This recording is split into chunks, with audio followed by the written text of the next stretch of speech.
Hello everyone, in this video I'll be showing you the most OP minion build in Borderlands 4. Now that is fine, what we'll be doing is actually setting up our minions to use our heavy ordnances, and you can see here it does some pretty crazy stuff. Now what this will be using is a skill in the blue skill tree, Gaster Bait, which allows our minions to actually grab our heavy ordnances, and heavy ordnances get a lot of bonuses. Now, I do want to note that it's only the Gaster Bait one that's going to be able to use the heavy ordnance, but there are plenty of weapons that they can also use with the heirloom here, so they'll get a copy of the currently equipped gun for Vex. What's great about this is there's a lot of benefits that's going to increase the overall damage that we output on this, so we can actually stack our minions up to do more damage than we do. As you saw there, the rocket launcher also gets infinite ammo, so it's absolutely crazy. And there's some really nice kill skills here that we can take advantage of by also going into the green skill tree. And I also like to add in the bloodshot as well, because we can do some pretty good damage on our own by using this and using the Undead Eye class mod. But you can also use the Teen Witch depending when you're in the late game. What's nice is the Ars Arcana here adding extra skill damage will benefit both our bleed and our minions as well. So we can actually do some pretty crazy stuff. Now, I really like this build because I played through the entire game with this, and the blue skill tree is very powerful. Now, right at the start here, the Sanguine Fiends here is really nice because this is going to give us some sustain. Otherwise, our Spectres go down really quickly. I've done other builds where we go into the Dark Pack with the Reapers, but without this, they're going to go down fast. Now, another good choice is the Cold Iron here, because this is going to give us 15% more gun damage, and our minions get 30% more gun damage. What's good about that is that actually will apply to their weapons, and they can do some pretty crazy stuff, but we want to keep our minions around, so Sanguine Fiends is really nice. Now, I've previously posted a Cursed Blade build, but unfortunately, it's not as good. They kind of nerfed it. Grave Assault, however, works really well because this increased fire rate will actually apply to the heavy ordnances too. So this is a kill skill, and we can actually get this past the 3 stacks a little bit later on. 7.5% per stack. This is actually really powerful. Now, once we get down here, Grave Fiends is also just a plain flat out good one. 3 stacks too, so we can get that going even further. Us and our minions will deal increased damage per stack, 12.5, 3 stacks, potential 6 stacks later on. Now, once we get down here, I guess the best augment to use is Coven. So this is whenever we summon in our Spectre, we're going to get a 10% critical hit chance. This will scale up when we have multiple of them. And if we bring in our Reapers, they're going to get health regeneration. So it's actually nice to use a Reaper here and there. The reason being is we want to be able to keep our Spectres alive while using this. But the critical hit chance is really great because there's other ways to proc this too. Now, once we get down here, I unfortunately don't love the Blade Attunement. I tried using this during my main playthrough. It doesn't do, hazards suck in this game. But the other problem is Prismatic Ichor is also broken. It doesn't work properly. So whenever you apply a status effect, you apply a random status effect. It's supposed to do more damage. It doesn't even proc the status effect, unfortunately. But this one's just so bad that it's not even worth taking either. And this will likely get fixed in the future. But if you know if this is working for you, I just haven't gotten to work for myself. But now we're down to the skill that we really want with Gaster Bait, which is a pretty funny name, but at least one point in this, I actually think it's best to take all the points in here, but because we want to get this procking as much as often, 80 seconds. Now, whenever Vex dodges, she creates a Spectre nearby and becomes invisible duration or her next gunshot. So basically, you can use this as a get out of jail free card, and whenever you apply this, you're going to give your minion whatever weapon you were holding. So this allows us to use the heavy ordnances, which we previously weren't able to use. And I think this is really fun this way. So I'm glad it works this way. And I think it won't change because it's not brokenly overpowered. It's just a fun way of playing. And after this, there's the choice between Shot to Go, kind of funny name too, Chappelle Roan, but Keen Suffering. It just gives our status effect damage a chance to critically hit. And status effects do count as things like bleed. So once we can get higher in our levels, this could be one that we could put points into when the level cap increases, but we want to get down to heirloom here. So Spectres will copy Vex's currently equipped gun for duration, 100% damage. And what's great about this is we can actually get if we were to take the Cold Iron there, and a few other ways, our minions will actually out damage us. So this is really powerful. And they're also going to get an increased fire rate so they can shoot off our heavy ordnances really quickly and do insane amounts of damage. After this, though, I think it is best to leave the blue skill tree and go into the green one. Now, there's a few ways we can go about doing this. I like to have a bit of life seal. I typically run with the Timekeeper's New Shield on this build, and I find this worked really well because that's life seal that's going to apply to your entire health bar. The Grave Sights is also great, though, as a kill skill with 3 stacks, so we can further increase them once we get down to Grave Power. That's a really good one, but it's tough. There's also Guns and Needles. Now, I previously wasn't a huge fan of this, but it worked really good here. When you consider that, we need to get our Repkits back to be able to get our minions back. So, yeah, this is one that we do typically want sometimes, but you can also go without it. Just depends, again, if you're using the Timekeeper's New Shield, you're probably better using the Leeching Attunement. if you're using a shield regularly, this is probably the better choice. I'm going to go with this though, because the triple bypass, I find also the triple bypass has the ability to restore the Repkit. So unless you love spamming Repkit, I think it works better this way, but your choice. You could also go with the grave sites for more crit damage. I also like to go with Bloodletter here. Bleed is just really powerful, even though it did get nerfed. It's still strong, and there's a lot of weapons. New weapons, too. The Rooker can actually apply a lot of damage with it, and it also can now critically hit, so that's great. We got Bleed with crits. And once we get past here, I do like material components, but we wanted the kill skills to increase because the increased fire rate is so crazy on our Spectres, so this is worth taking. Typically like the material components, but this one is way better in this chance. Now, the problem is we have 2 more points that we need to put somewhere, and I would love more points in Grave Implements because kill skills that increase gun damage, we like those. We already have one that is going to increase our damage with Grave Fiends. If we get that to 5 out of 5, that'd be perfect because it's 6 stacks then, which is a lot of damage, but that's all we can put our points into.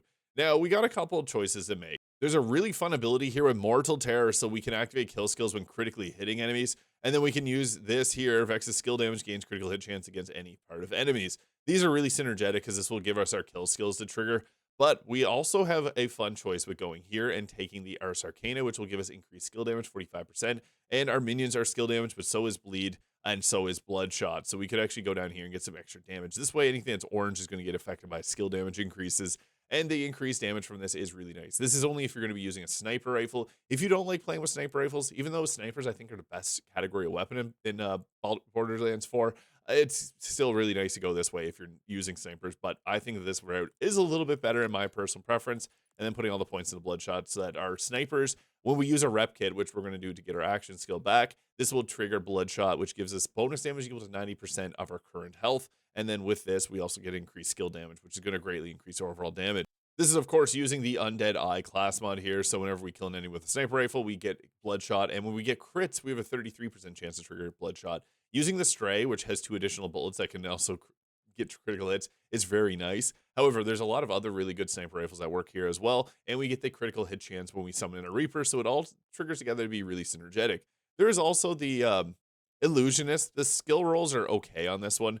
This one can give us the Badass Reapers, which will increase the damage they deal, which is really nice. However, I found for my own personal, I like this one a lot. This can also give us increased critical hit damage to those that have less than maximum health, which typically they're going to have a lot less health, which makes this one work pretty well. But another choice is the Teen Witch class mod because this will give you overshield, and this can also apply to our minions, and they can get life steal too. I think the best roll would be something like this here with 3 rolls into the Grave Thirst, that red skill tree point. That one's really good. Teen Witch gives you insane survivability. This is more damage focused, but that one's got crazy survivability. It's really fun. But I'm taking the Timekeeper's New Shield, which doesn't actually trigger that extra maximum health that we get from it. Doesn't actually trigger the Bloodshot extra damage, unfortunately. It's just one thing I want to note. But this does give us big health regeneration and also damage reduction, so we're pretty tanky with this.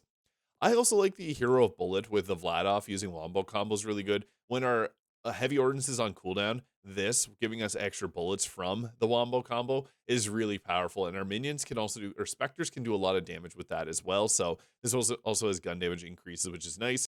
There's also ones that'll give you increased Jacob's critical hit ricochets, which are really good. I just don't have a really good role in that. I like the Vladoff one. I find it works well. Now, this also is because you can use something like the Hatling gun. Heavy ordinances being able to be used here opens things up. Typically, we'd run the Vivisecting Throwing Knife. Now we don't have to.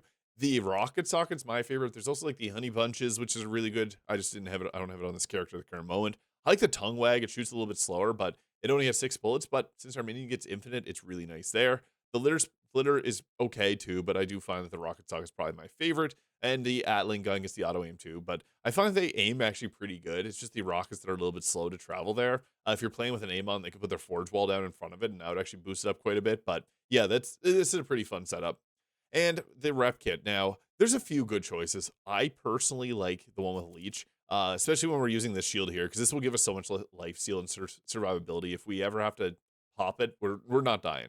But there's also the Enrage, which will increase our damage dealt by 30%, which is fun. Tank, which reduces our damage taken by 50. And the Amp. My favorite's the Amp because it'll increase the damage of your next shot by 200%. This can be really good on a Bloodshot, especially if you're using the new Rooker sniper rifle, which was added in Bounty Pack 1, because you can charge this up to do crazy amounts of damage, crazy amounts of bleed, and that bleed is also gotten from Amp, so you can do some pretty nuts stuff.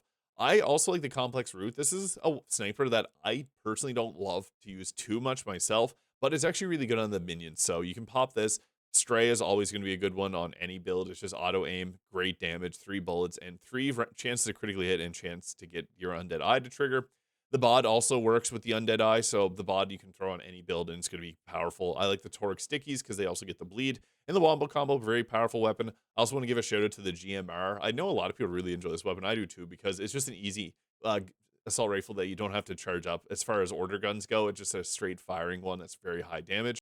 And another personal favorite is Bonnie and Clyde, which recently got a huge buff. Switch from the shotgun into the assault rifle, get that 150% bonus damage when you swap. It also just got a 40% damage buff. This will shred down bosses very fast. Now, when you first start off with combat, I like to throw down a Reaper there, just because the Reapers are able to do some pretty crazy stuff and hold aggro. And you can see here, the complex route's actually pretty nuts because it's able to do all that, and our minions can spawn it. Now, pulling out our heavy ordnance, this is when we want to do our dash attack. This turns us invisible so they can go ahead with an attack, and then we can pull out our rocket launcher, and you can see there, it's actually pretty crazy. They can shoot theirs pretty well, and then we're just stuck here. Once they stop firing, then you're going to pull out another one. I do want to note again that you can only have one of these out at a time with the rocket launcher. Then you have to wait 80 seconds for the gaster bait to replenish. But the thing is, you can keep cycling around and putting more of your specters around. I like it with the complex route to have them far away so that they're going to have that bullet spread around. It gives them some really nice area of effect damage, but so does the wombo combo as well. Now, you can tell how long the cooldown is by looking at, beside your health bar, there's going to be like a silhouette of a person there. It's split in half.